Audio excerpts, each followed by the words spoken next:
Questions continue to mount over how much public money was spent on a series of high-profile criminal prosecutions that were ultimately dismissed or overturned in the courts.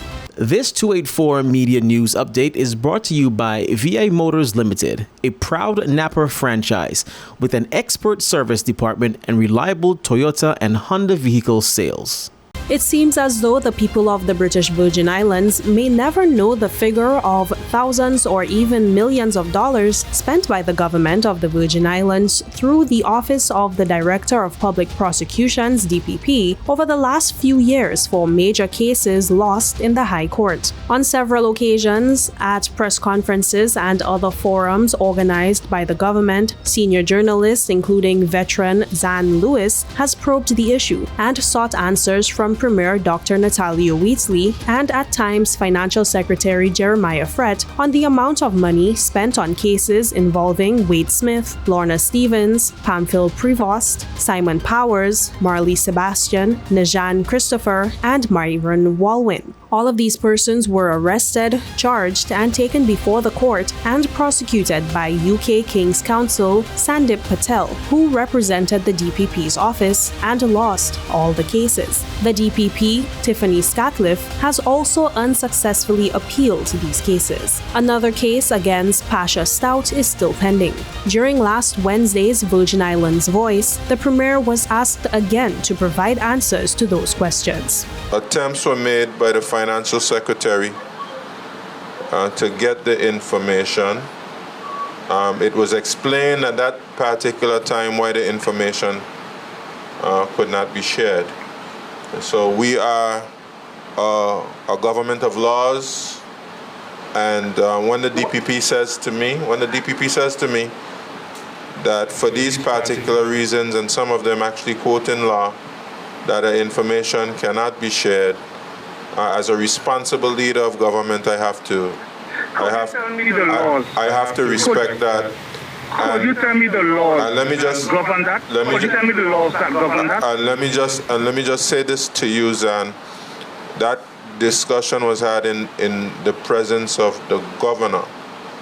Okay, so I just want you to appreciate that attempt was made to get the information for you, and it was shared with myself as well as the Financial Secretary that the information could not be provided. No. It would be correct to say, Premier, that the information is not being presented because of the DPP, the Office of the DPP, because of the laws quoted by the DPP.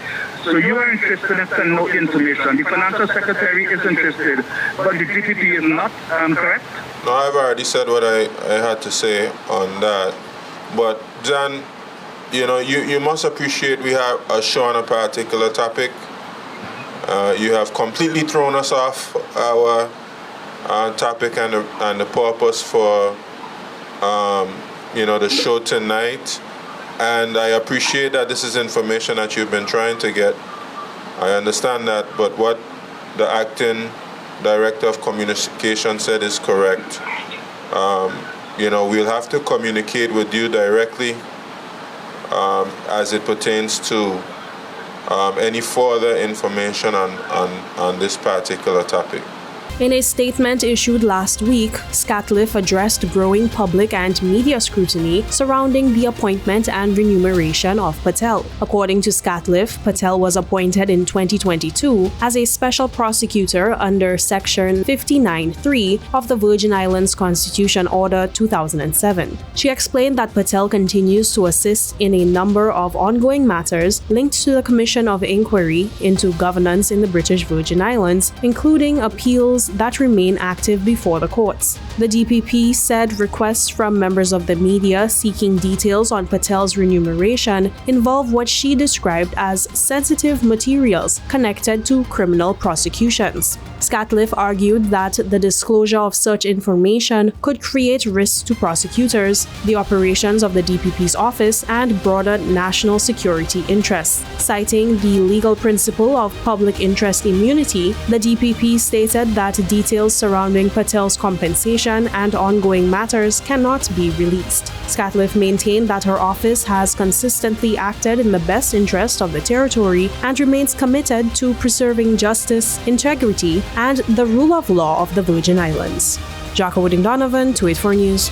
Across the Virgin Islands, drivers have trusted VI Motors for generations. For 60 years, we've delivered dependable transportation, expert repairs, and quality parts, all under one roof. As a proud Napa franchise, our parts department carries leading brands like PPG Paints, Magic Accessories, Top Don Diagnostics Tools, Westlake and Goodyear Tires, plus reliable LTH batteries. Everything your vehicle needs to perform at its best. Our expert service department handles maintenance, diagnostics, and repairs you can rely on. And our vehicle sales team offers trusted Toyota and Honda vehicles built for island life. We proudly serve you at 2 locations, our flagship store in Dove's Bottom, Tortola, and our location on Virgin Gorda. From parts to service to sales, we're committed to you every step of the way.